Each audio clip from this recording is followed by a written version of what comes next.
Look at this beautiful group. Oh yeah, they're gonna keep coming too. Believe me, Jen just hit at all. They're coming. I'm letting more in right now. Hey, welcome everybody to another Tuesday live. Um, we have a special guest today, don't we, Jen? We do. We are super excited to bring on our friend here, Zach. And we got to meet him. Was it just in March, the first time I think we met? Well, Two Zach and I times go a little now. bit, yeah, Zach and I go a little bit further back Oh, than well, that. I got to meet him then. I don't know when you guys met. Yeah, so this is Clubhouse, everybody. baby. Yeah, this is Oh, from Club. I met Zachary Beach back in the day, Clubhouse. Yeah. Oh, how could I forget Clubhouse? And as right when COVID happened, this app called Clubhouse just started partying and rocking, and there was like a whole bunch of real estate Dang. ones. All right. And I got to meet some really cool people in there, and Zach was one of them because I was really listening to what everybody was saying, and I was like, wait a minute, like this guy really knows what he's talking about. Like, okay, I need to look him up. I need to friends request him, and we need to become buddies because he gets it. And so that was one of the things that really impressed me with Zach. I don't know if you even know this part of it. I know we met on Clubhouse, but there was a lot of folks back there where you're talking the beginning of 2020, and he's talking about doing creative finance before many people are even saying like, now is the best time to do it, right? So, and that wasn't like the first time you talked about it. Is that right, Zach? Yeah, I mean, I'm almost doing this for 10 years now, creative financing, which is always fun because let's say I was like the redheaded stepchild before. It's like nobody wanted to talk to me. It was like nobody does no money down deal. That doesn't work. People don't want to be your bank. People won't actually give you subject to loans. And now it's like, I was literally just on the phone with a hard money lender, and he was like, yeah, my business is slowing down and I'm trying to figure out how to get into creative financing. And then I talked to wholesalers and realtors, and like, hey, I'm trying to figure out how to do this creative financing thing. And I'm like, if you just listened to me 10 years ago, or even 4 years ago, you would have been way ahead of the curve. And I know you guys have been doing this for quite some time now too. So it's just, it's fun to be ahead of the curve sometimes. It's fun to be right, because most of the time I'm not. Oh, it's the greatest feeling in the world. Well, welcome, buddy. I am so excited. So who is Zach? Yeah. Where are you from? What do you, before you were even real estate, like who are you? Yeah. Oh, well, thanks for asking. So I was like, describe myself as I was a poor kid that grew up in a rich town. So I had a single mom. I grew up in this town in Shrewsbury. I actually just moved back there. I lived in Newport for 10 years too. And central Massachusetts, hence the wicked smart. Yeah, I love it. I love it. And I was just trying to figure out life. The only reason why I went to college is because my teachers told me I couldn't. I was the kid that was always in trouble, and I was just trying to figure things out. And so I went off to college because people told me I couldn't. So I had no idea what I wanted to do when I left college. So I did what everybody in the right mind with a good college degree does: is they become a bartender. And then I started personal training, and then started doing like some MLM stuff. Was dishing out the Advocare, just making sure everyone had their spark. Oh my gosh, I did Advocare too. How funny. You guys were in New York. I used to go to Albany at their events. So I did that for a while, and then I just got super burnt out. I remember sitting at like 4 a.m. with my wife, because she also was a bartender, and we said, there's got to be a change. So that's when I actually approached my father-in-law. Yes, I did say my father-in-law.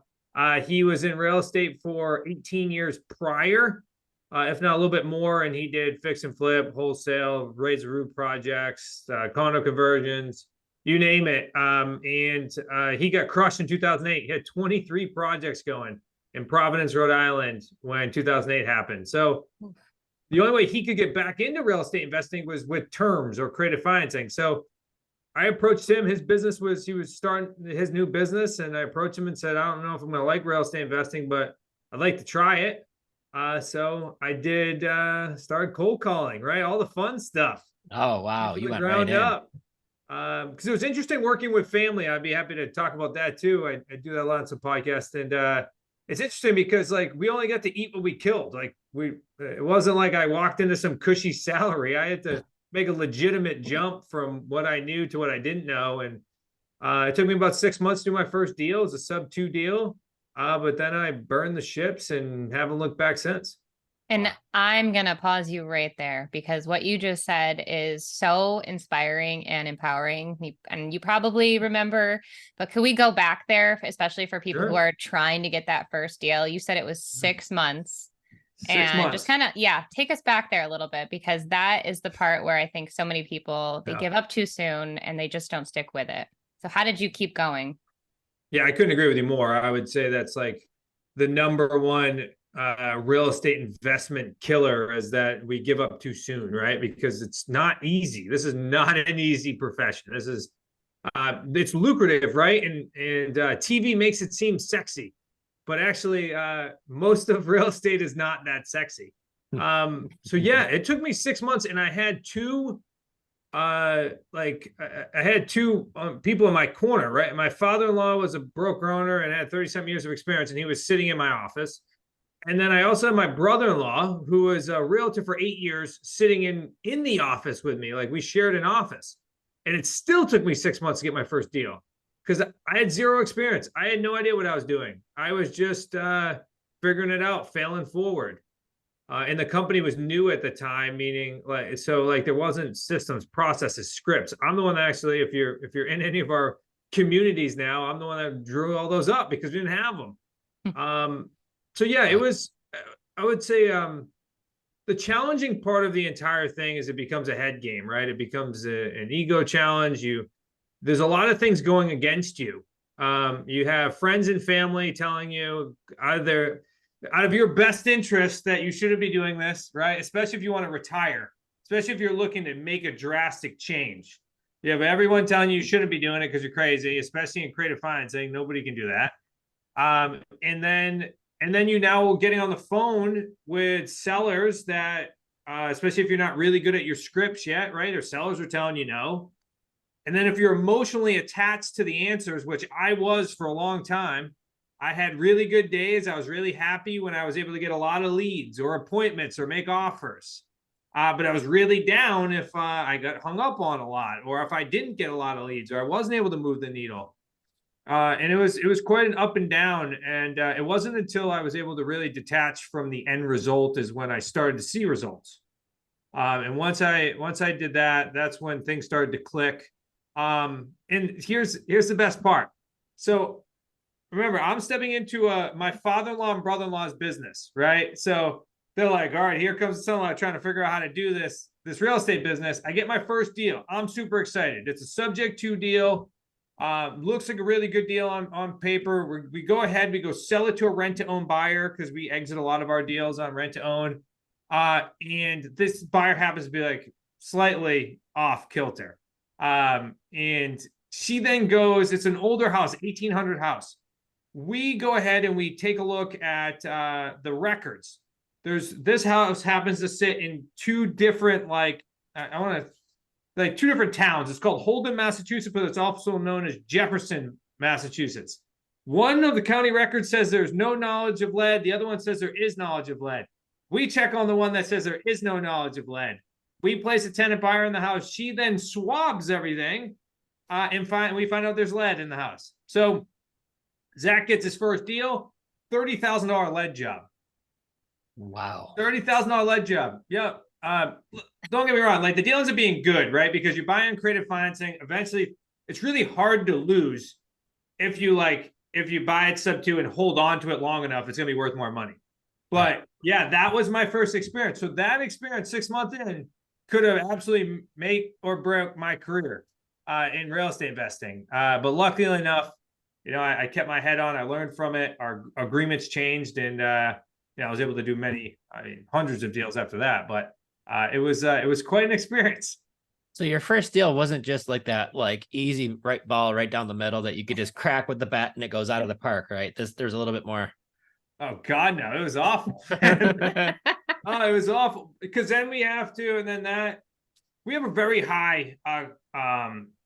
I'll say the opposite. We have a very low default rate when it comes to our rent-to-own buyers. We have a very strong system. We've really honed that in.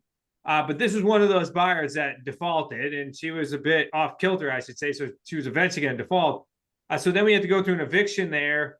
I remember literally we had to house them while we were doing the lead job, we had to house them in a hotel. Well, we went and looked at the records. They didn't just stay at any hotel. They went to Great Wolf Lodge and brought their kids to Great Wolf Lodge. If anybody's ever been there. Why not? Oh, they were living the dream. Surprised they didn't go to the Ritz-Carlton. Yeah. No. It's in a certain place in Massachusetts. Like the Ritz-Carlton is the Great Wolf Lodge in that area. Okay. Well, then there you go. Oh my goodness. Yeah, it was a trip. Luckily, we then resold it. The market appreciated. We paid down the principal debt. We bought for like 180. We ended up selling it for like 320 later, about 5 years later. So you can always win on these deals. It just mentally getting through that component was the biggest challenge. And then eventually we profited quite well from it, but it was a challenge. So now obviously you've done your first deal. You've realized that, hey, this could be done, right? Because the first deal is the hardest one to do, it seems like. And there'll be other difficult ones too, but the first one just always seems like, okay, I finally went, I climbed the mountain, I put the flag on top. That means I could climb this mountain again, right? Mm-hmm. Sure. So you mentioned systems, processes, scripts that you did, things like that. Can you break more into what that was like in order to help you go from one deal to probably doing, I would imagine, a bunch of deals, right? Sure. Yeah. At this point, I probably participate between my family business and our students, all our members all across the country, because we lock arms with them and do deals with them. It's probably over 600 at this point in creative finance deals.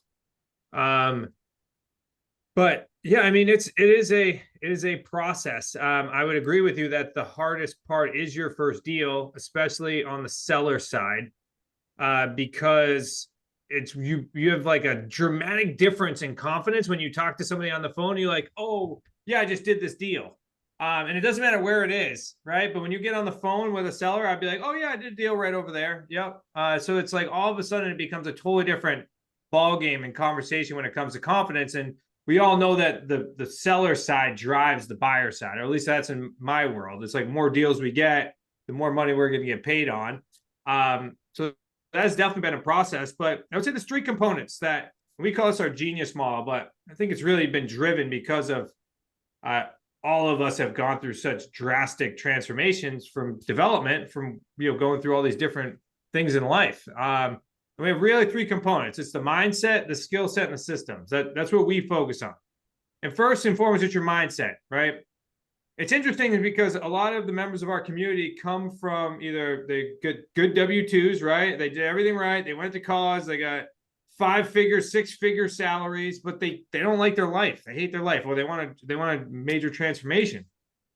But the thing is, every time I talk to a new member, they always say like, they make say 100,000. They're like, I need to make $500,000 in a year in the next 3 to 5 years. And I'm always like, that's an awesome number, but realize that you have to grow like 3 to 5 times because you're 40 and you make 100,000 a year. Think about how long it's taken you to get to that point.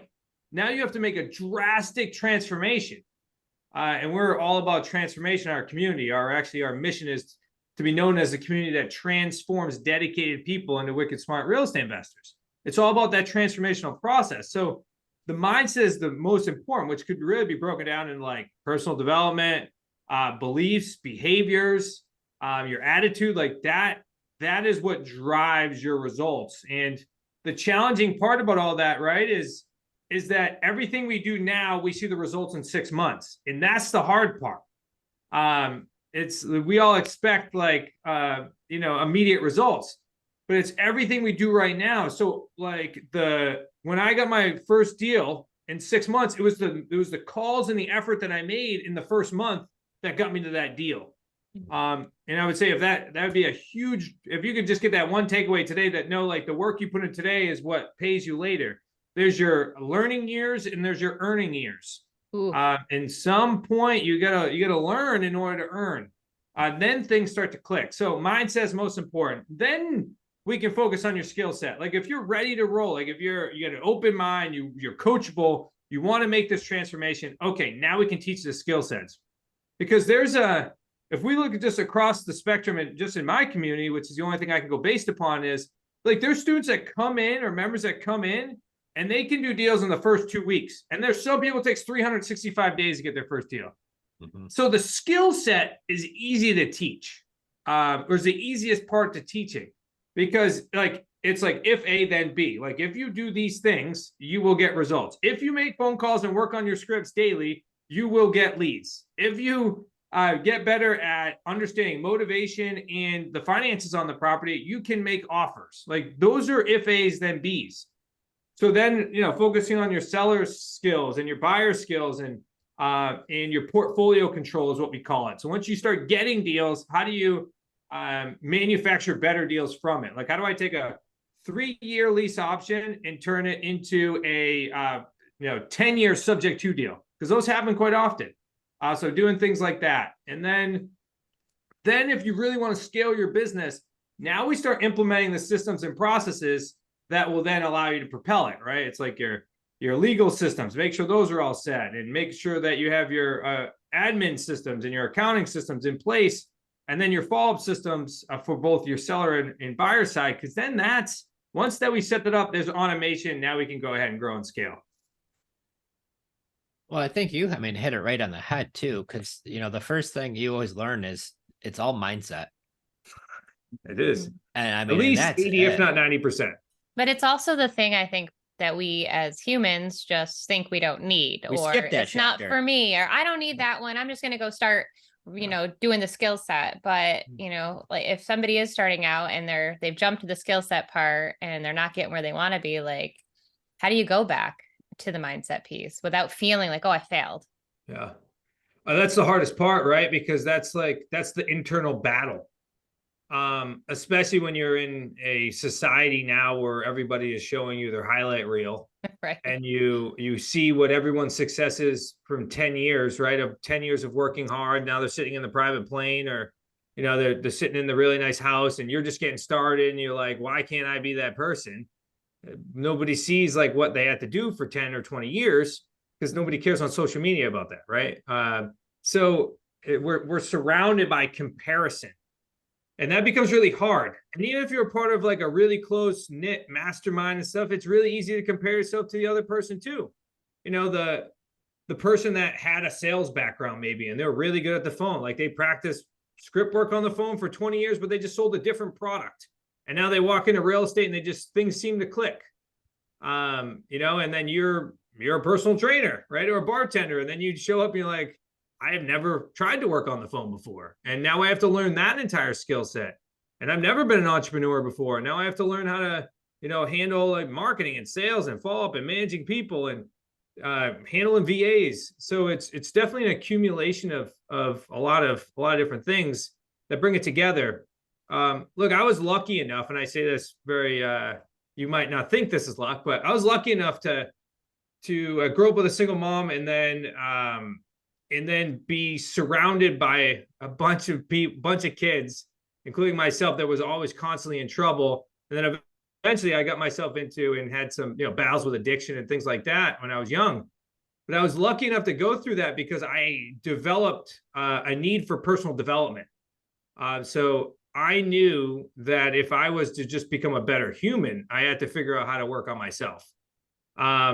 So that all started, maybe I was like, 20, 21 years old, in order to start working on myself. So I knew that if I went into real estate investing, that I was going to have to make a dramatic impact on myself. I was the bartender behind the bar that was listening to like Jim Rome getting ready for the night. Wasn't maybe not my first couple of years, but towards the end when I was in my, 23, 24, I was listening to Jim Rome while I was setting up my bar, not listening to music. So that became ingrained in my life, and that's what I try to pass on to anybody that's looking to make a dramatic change, is because we gotta change it up here first. That's the most important thing. Yeah, absolutely. Jim has definitely always been one of my favorites. Oh, it cracks me up. If you're listening and you don't know who Jim Rohn is, you definitely have to write that name down. Go on YouTube. He's got so many gems. And I giggle because when I first met Joe, he introduced me to all of these different audios. And Jim Rohn was one of the people I had to listen to it first. And he would tell me, I just drive around with my cassette tape in my car back in the day. And same thing, just listen. You'd fall asleep to him. Yeah. But that was the same thing. I think, I don't know if it's just like when you're in your young 20s, I can't speak for everybody, but guys, I was same thing. A lot of my friends after school were doing the same old, going out drinking, partying every single weekend. And it was just getting to the point where like, if we don't make a change, like when does that happen? So we all find whatever that one spot is, that it's that fork in the road where we take that direction to be, a better human and, fight through a lot of adversity. You weren't handed a first deal. You weren't handed a lucrative position. Same thing for me. Like I just got my education from a cassette tape and some books from Ron LeGrand's course. We talked about that before. And that was the OG. Yeah, I know. And that was just the key to get it started, right? But then after you get started and you get hooked and now you're starting to scale. So what does your business look like today? What do you guys, and I know it's pretty awesome. Yeah. Where are you out of again? Just so for some of our folks who don't know. Yeah, I'm out of central Massachusetts for me personally. And then Worcester. And then we're in 80 plus markets all across the country. So look, so I want to bring up a point. Does it only work in your area? Have you just found the one spot in the country where this only works there? Yeah, I found the magic spot. Please, everybody come move to Worcester and be surrounded by triple deckers. And hey, we got the Woo Sox and we got the Railers. We're in. There we go. No, it's so me personally, I'm focused on a couple different things right now in our business. Of course, everything's done creative. But I'm probably more focused on gathering more rentals and have a balance of rentals and rent to owns right now. I just know that there's so many loans out there like sub twos or so many seller financing offers right now that we're making that we can get long-term debt on them without going to a bank, without personally guaranteeing debt. So I'm looking at more of the small multis. I think there's a huge opportunity there. And I believe there's a huge opportunity there because we focus on rent to own too. So once you have enough income coming in from some of your single families, because I believe that those are the easiest people to get a hold of because there's so many of them and there's so many lead sources out there that are so inexpensive in order to find expired listings or for sale by owners. I think it's always a great place to start. But once you get enough income coming in from there, then I start thinking like, what's the long-term strategy? And I'm focusing more on the long-term strategy now. But I also like the mix between the rent to own and the rentals for a couple of reasons. And that is during COVID, our default rate from our buyers and the collection of rents was so small compared to the traditional market. So I think it's such a risk-averse technique because you're pulling money off the table and you're placing a buyer in the house versus a tenant. So they were attached to an option deposit or a non-refundable deposit. So they didn't default because they didn't want to give up that. So I like that in case anything challenging happens. Plus I get to pull a bunch of money off the table day one when I place somebody in the property. So I can basically accumulate a nice lump sum over the course of a year. But then I also look at the long-term picture and say, all right, well, how do I get more units too in order to rent?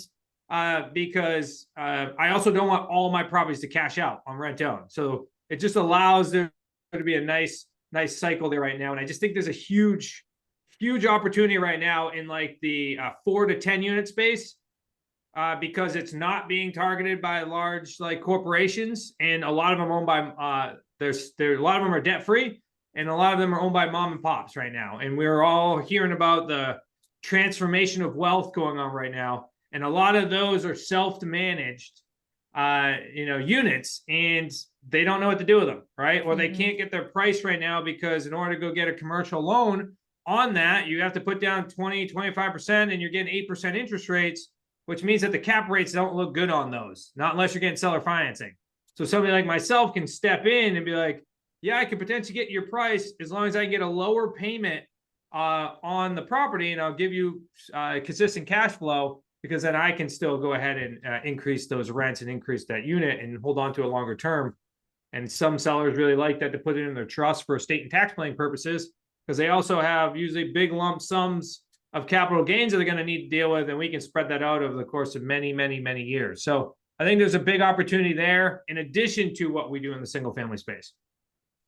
I hope everyone listening just heard that. And if you didn't, definitely come back to the recording because you just really shared so much there. Thank you. Well, and I want to touch on what you just mentioned too, which I don't think it's getting talked about enough, is the transformation of wealth that you talked about. We talked about this, the Mastermind, which is like really, it's fascinating. So What did you mean by that, Zach? Yeah, break that down for. Well, you have the baby boomers right now that owned like everything, right? They basically owned everything. They owned, but the thing is, they all owned like good amount of properties, right? And they were all taught a certain way. There was a very specific mindset in that generation, and that was like you buy either things cash, or you buy them and you pay down debt fast, so that way you don't owe anybody anything. So that, along with businesses, they also these baby boomers also own a ton of small businesses. I mean, I don't know if you know the stat, but it's like over 2 million businesses are on the market right now for sale. And it's like less than 4% of those will go ahead and sell. So that's a whole nother opportunity as well to use creative financing to do those things. But if we're just talking about real estate, like just know that there's so much debt-free properties out there right now that, and I know there's like the writing on the wall with a lot of these baby boomers that they're sitting there like in an unstable market. A lot of them don't want to go through another cycle. So now they're looking at like, how do I now go ahead and sell this property? But also, how do I take advantage of maybe some tax benefits associated with this as well, which is like spreading out my long-term capital gains over the course of 5, 10, 20, 30 years versus taking a huge hit now. And especially if their plan is to just utilize and give this to like, give the money eventually to their grandchildren or something like that. Now they can go ahead and actually transfer a lot more money over the course of that time frame as well. Yeah, we did one of those in Dallas on a duplex. And the lady is like, listen, I'm 78 years old. And she's like, I want to do a 30-year term, seller finance. She's like, because if I sell this and get this money to my kids now, they'll all be gone. Yeah. So she's like, if I could count on these payments coming in every month, going to my kids and grandkids for the next 30 years, oh, I know it'll be in good hands then too. And the taxes. So absolutely. And you hit it right on the head. There's a big transformation of wealth right now. A lot of these boomers have these unsexy businesses, you know, garbage companies, all types of different stuff. And a few of the guys in our mastermind group, actually, that's what they do. They find these businesses and they buy them with seller financing and terms. And then they go in there, they implement their KPIs and get the business to grow, and then they sell it or keep them, depending on what they're doing. So it's really fascinating. And then same thing you touched on, a lot of these folks have real estate and the kids don't want anything to do with it. The grandkids don't want anything to do with it, right? And they're like, well, what am I going to do with this? They're getting older. So a lot of these folks, it's a big population. They want to sell. So yeah, I mean, or they can't take care of it anymore because they're tired. Exactly. They've been managing these things their whole life because they saw the benefit of accumulating wealth. Yeah, I would say that we're definitely dealing with the next generation of, if it's not tech or sexy, then they usually don't want anything to do with it. And I'm super pumped about that because I'm like caught right in the middle. I'm like, I understand the tech world. I'm 33, so I like understand that. But I also totally get the old school way of like, let's accumulate as much physical assets as possible. So I'm calling them all. Now, are you personally calling them, or do you now have a team? Good question. I actually been getting I've actually doubled down myself, and I've been calling on a lot of pieces of real estate myself recently. And the reason why I've been doing that is because I've discovered that over the past like 12 months that we can generate lots and lots and lots of leads from wholesalers and realtors right now. So I'm in the process of building out a proof of concept so that way I can share it with my community to say, here's what I recommend in order to generate more leads, especially if you don't have a lot of time. So the cool thing is, you know, I only pay them on the deals that I do versus like having a team where you have overhead consistently. And you got to pay them no matter what if you do a deal or not. So that's been interesting and been quite the journey. But I really wanted to make sure, because I'm at a point right now where I don't need to do like 100 deals. I just need to do like 2 to 20 doors a year or something like that, and be really cool with it. So I just been building it, and then as I'll continue to grow it, then I'll probably stomp on the gas within the next 12 months because I want to get proof of concept and then hit the ground running and scale this thing. Huge fan of that. I love that you're actually doing the business while you're coaching it. Oh, because it's the cool thing too about being active in the business versus teaching something that we did 5-10 years ago is that everything changes. Like the market's changed and I say market as a broad stroke, right? Because I could go into Massachusetts and there could be 5 different markets in Massachusetts, right? You got like Boston, Worcester, Springfield, like the coast, the ocean, like you have all these different things. But when I broad stroke it, I'm like, if you just look at nationally, the market has changed like 3 or 4 times just in the last like 3 years. They're like drastic changes too. So if you're not actively in the trenches doing deals, then talking to sellers and understanding, the overall ecosystem of what's happening and how the different pieces of real estate investing or how we fit inside the ecosphere of real estate in general, then you're going to miss the boat, because now you're setting up your members or the people that you're influencing around you to not be successful because they're using, 5 years ago methods. Where like today it's evolved, in my opinion. We used to be able to do all of our deals. I used to not have to leave my desk. Like I could just do cold calling all day long and then book a day of appointments. Like that's all I would do. And honestly, I believe that nowadays it's more about a network. It's more about being the influence inside your local network of people, so that way deals flow through you versus you having to go find those deals. And that's made a dramatic turn when I moved back from Rhode Island 12 months ago, because that's when I was like, I want to revamp this project. I moved back from Rhode Island to Massachusetts, and I went about things slightly different because I wanted this proof of concept. So I really inserted myself in all these networks and said, all right, I'm going to go ahead and let them know exactly what I do, and I'm going to let the leads flow to me by building out relationships. Mm-hmm. And that's been huge as far as a time save, because I'm a CEO of a coaching company, and I'm buying real estate. It's like I only can buy real estate like maybe an hour or 2 a day at the most. So it's like I gotta, and if I'm traveling to speak on stages, things like that, I need leads still come in. And you don't have to be me to do this. You just have to go to your local networks and tell them what you do, because I can almost guarantee you, even though it's very, it's the number one researched term now on Bigger Pockets is creative financing. I can almost guarantee you that still right now there is no creative financing authority in your local meetups. And you can easily step in and say, this is what I do, this is how I do it. If you guys are part of like Joe and Jenn's, networking group or their coaching program, you're like, I'm a part of a group of people that do these deals nationally. Here's what I do. And that's what I was encourage our members to do, which you guys should too. And that's, I do real estate deals with my network all across the country. Here's why I'm an authority in the space. Here's why you should be bringing deals to me throughout this time frame. Absolutely. And that was one of the things we actually learned from our coach was, you need to go to all of the local meetups and then host them your own too. And so we've really started to do that in this Tampa area, Bradenton, Sarasota. And it's been wonderful. Just the connections you're able to meet. It's the connections, it's the people. That's why we're part of Masterminds. That's why we do these things, because you just get deals. You get folks who are in the industry and they say, hey, I think I'm working on something. It sounds like it might be something that you do. All right. And then that's how the connections happen. And that's how friendships happen. We just make a bunch of money together. Me and Zach can be best friends forever. Right. Sure. So that's 100%. What's great about that too, guys. So if you could actually make new friends by making a whole bunch of money together too, like I don't know a better gift than that. Absolutely. And helping a seller, buyers, the whole nine. So that's really the key of real estate. So obviously, what do you see? You're very into the trenches. I'm the same way too. What do you see? Is this a good time to get into creative finance, or a bad time, or now is not the time to buy real estate, or now is the time to buy the house but date the rate, or all the other crap that we're hearing? Yeah. What is your input on it right now? Yeah, I'm call me biased, but I always think the best time to buy real estate is now or yesterday, right? It's just, if you get a good deal, it doesn't matter if the market's at the bottom or it's at the top or it's sideways. It doesn't really matter. If you get a good real estate deal with good terms, then you're always going to be in a good spot.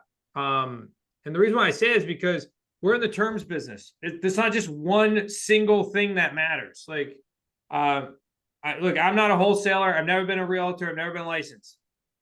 But based on my experience and knowing people that are in it, it's like wholesaling, there's a very specific formula you have to follow in order to get a good deal. It has to be at a certain price point, so that way you can go ahead and sell it to your end buyer. That's how you're going to make your profit. It's pretty much an exchange here for an exchange there. When it comes to creative financing, the great thing about it is you don't have to be perfect, number one. But number two is you have so many different like levers to pull on. If somebody's important thing is price, I can build options around price. If somebody's most important thing is interest rate, I can very likely build offers around interest rate. Or if it's a time frame, I can very much so build them around a time frame.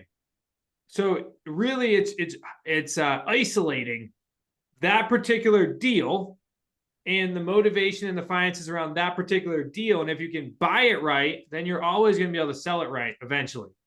So I always think it's an amazing opportunity to buy real estate. Now, with that being said, again, I could be biased, but what everything is showing me right now by being in the trenches is that there's no better time to buy real estate because, especially creative financing, because there was a certain dynamic that was very challenging when I first started. And that dynamic was no seller had ever heard of it, right? Or no buyer had ever heard of a successful rent-to-own program. But nowadays, it's actually on like traditional media. There was a Wall Street Journal even posted something about seller financing. Yahoo Finance just recently had articles on seller financing. Realtor.com even had articles on seller financing. It's actually out there in like the traditional world. So what does that mean? That means that I just have to now get the know, like, and trust of them because I don't have to also educate them as high as a degree as I used to. Like when I used to say, like, you open a seller financing, like I had to really educate people, like bring them through a very particular process. Now, when I call someone, they're like, yeah, somebody called me and offered me that. And now I just have to be better than that other person. I mean, I got to communicate better. I got to have a better authoritative position. I have to potentially have better terms. And sometimes not even better terms. They just have to know, like, and trust me better. Mm-hmm. And Wait, that usually say comes that one with, last time. It know, doesn't like, and even trust. have to be better terms. Yeah. They just have to know, like, and trust. So you're branding. Yeah. Well, so I was having a conversation with a friend of mine. He's a wholesale. I'm actually going to meet him after this because he has a deal that could be a wholesale deal, but it's also a nice move and ready home. The seller's behind on payments and has like a tax lien on the property. So it could be a really good sub too as well. And he was overthinking everything. He's like, well, I want to show up there and I want to like act like I don't like the property. I'm like you're way overthinking all this stuff. What you have to do is you have to show up and be yourself, because if you're not yourself, then the seller's going to get that. They're going to have that weird feeling like we all do when somebody's trying to pretend to be somebody else, and they're not going to know, like, and trust you. And if they don't know, like, and trust you, it doesn't matter what offer you give them, they're not going to accept it. They're going to go with the next person. So I was just like, let's just show up and just be ourselves. And if we get the deal, you get the deal. If you don't get the deal, you don't get the deal. That's kind of how this business works. So I would really encourage you, just be yourself and then focus always on the seller, not you. Mm-hmm. It was interesting. I was running a workshop the other day at one of the Boston RIAs, and I was listening to, we were going through a script role play because I wanted people to be able to walk away with a tangible script so they can go start calling sellers. And this one particular person, all he was doing was talking about, this was his first deal and he was trying to help him out. And I was just like, no. Like, this has nothing to do with you. All the seller cares is, can you solve my problem? And if you can solve their problem, they don't care if it's your first deal, your 1,000th deal. They just care that you can solve their problem. So always stay focused on the seller and what you do, and you're really clear about what their challenge is, good or bad. Then build your options around there, and then you'll get more deals. Absolutely. You're actually talking about listening, talking and listening, right? Yeah. Oh, this is a great book. It's by Oscar Trimboli. It's called How to Listen. It's an amazing book. I was reading it on the plane, and it was interesting because I immediately put some of those things to practice at the mastermind that we were at. And I actually had like 3 people compliment me and say, hey, you really like listened to me. And I was like, those are things, but that builds massive trust. Mm-hmm. Because they're trying to figure out like why I was different in communication than the next person. And that's because I wasn't on my phone and I wasn't thinking about something else. I was actually paying attention to what they were doing. I was making eye contact. I was engaging in the conversation, and I didn't care about whatever else was going on. And that made a huge difference because now those are business relationships where people know, like, and trust you.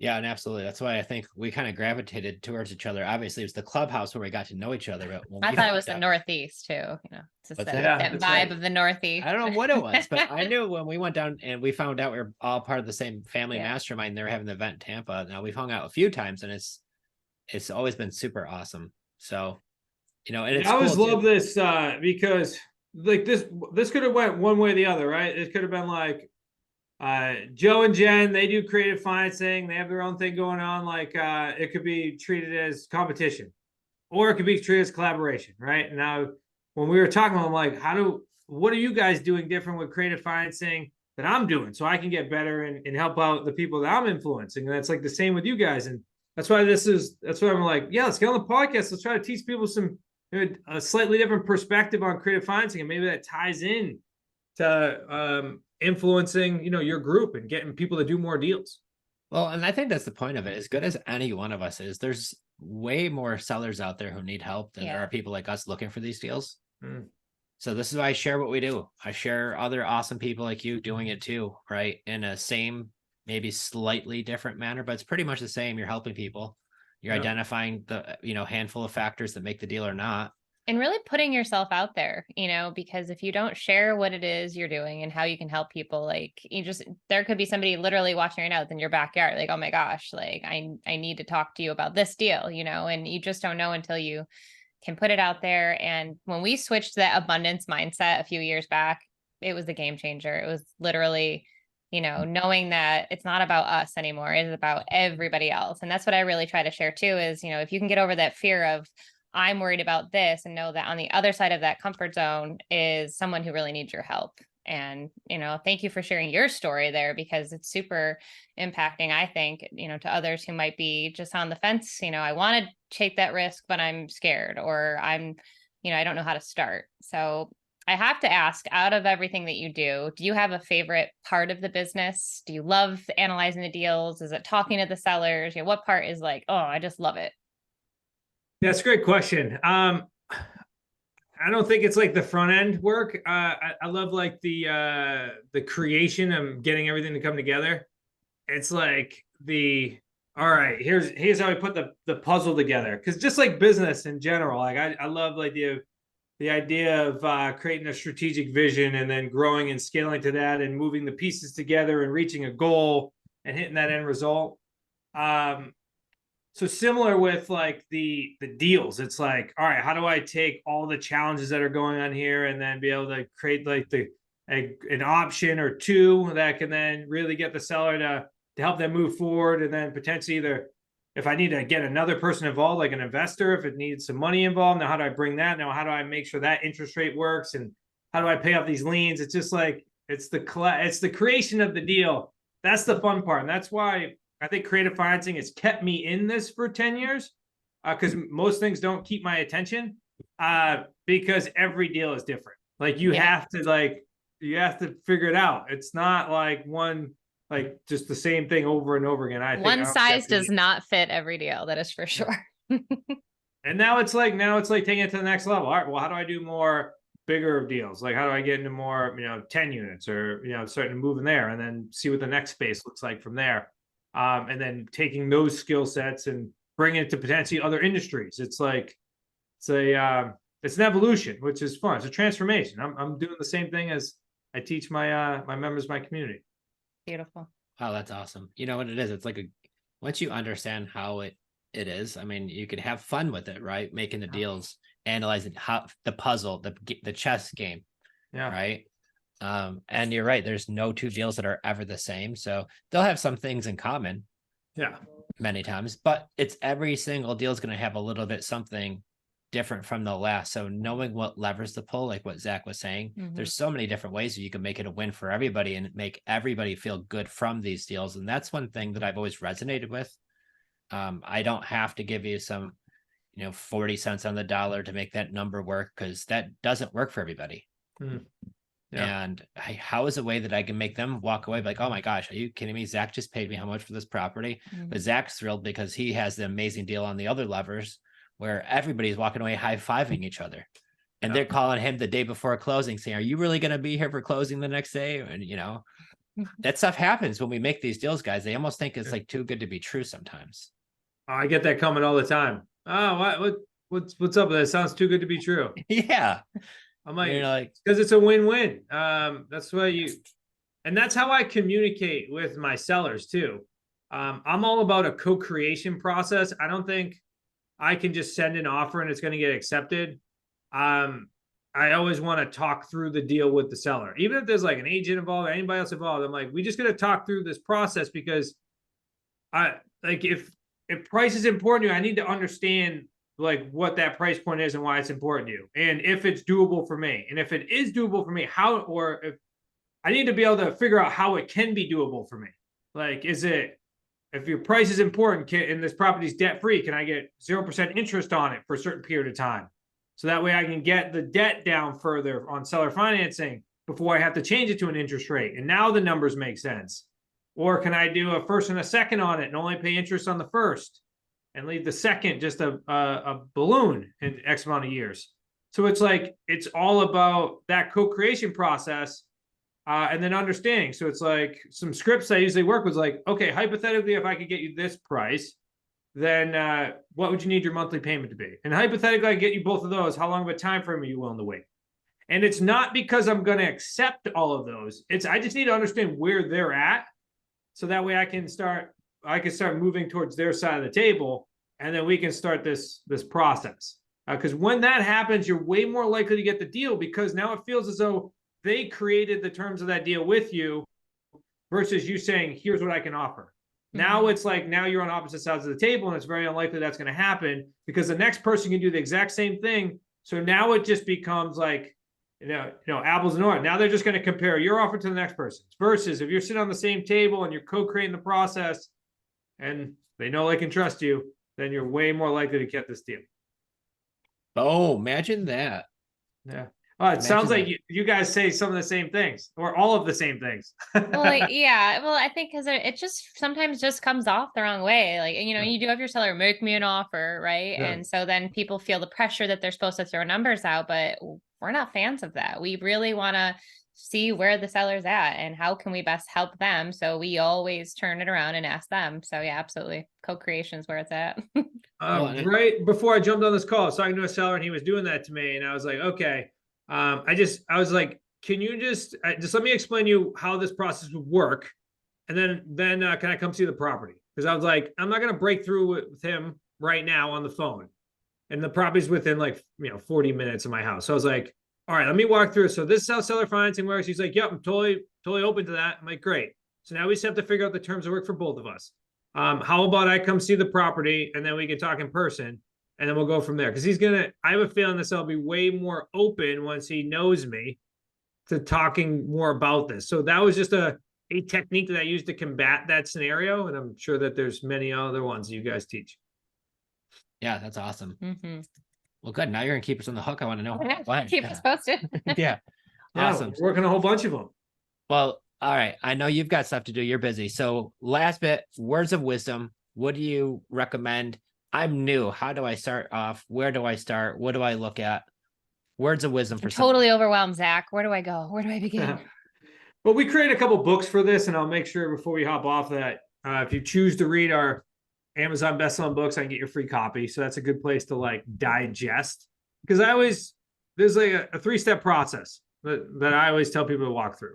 No matter if you're going to go buy real estate, you're going to start another business, marketing, sales, whatever the heck it is.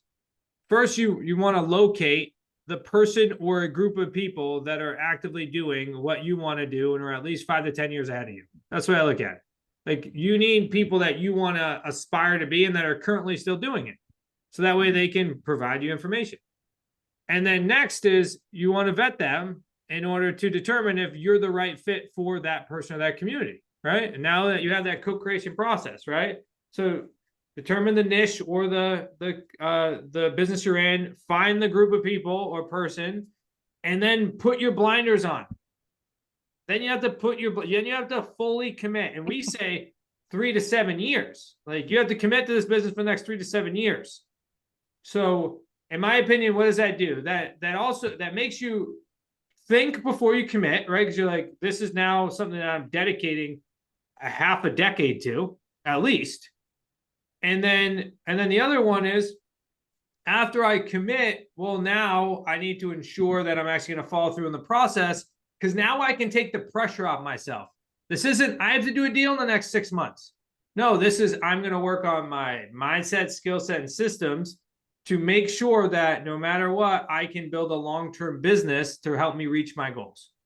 And I'm not going to quit until I reach it, because the only time that we fail is if we quit. So that would be some words of advice. So the book, if you choose to read it, it'll probably complement. I should say probably. It will complement everything that you guys are already learning, but it may just do it in a slightly different fashion, right? So you can grab this book at wickedsmartbooks.com/CFP2. That's the number 2. That's wickedsmartbooks.com/CFP2.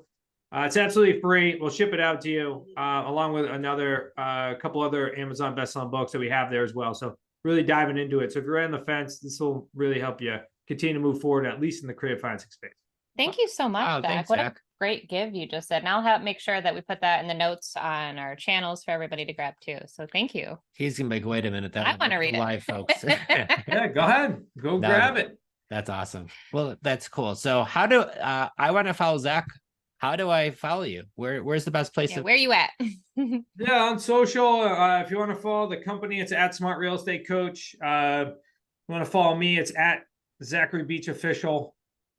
You can find me on, most likely I'm on Instagram or Facebook, sometimes on the Tick. But I haven't are you fully still on expanded. Clubhouse? Are you still on Clubhouse, even bro? around anymore? No, I'm not. It I'm is. no longer on Clubhouse. I do pop in every once in a while. And there are still some people, Okay. but it's at a point where I'm not even like recognizable. Before, like I used to show up in a room and you get like pulled up immediately because like that person's been talking for 3 hours and they need someone to help.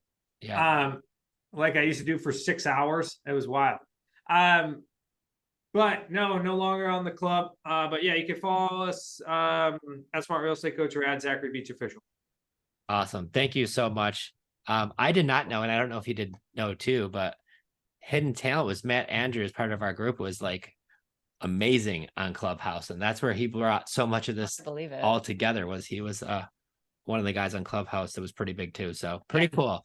Thank you for Matt Andrews for, again, he's like, find the people that you can synergize with and connect and collaborate. And that's what we're all about here. So thank you again for taking your time today. We're super appreciative. And I know our listeners will definitely be hitting the replay button on this one. I look forward to seeing you guys soon. I think I'm supposed to go down and speak in Tampa Bay in the next like 30, 45 days at some of the RIAs down there. So you better let us know. Let us know when you're in town, bud. Very good. Thank you guys all for coming. Appreciate your time. Thank you guys. Thanks everybody for showing up today. And we'll see you next week, guys.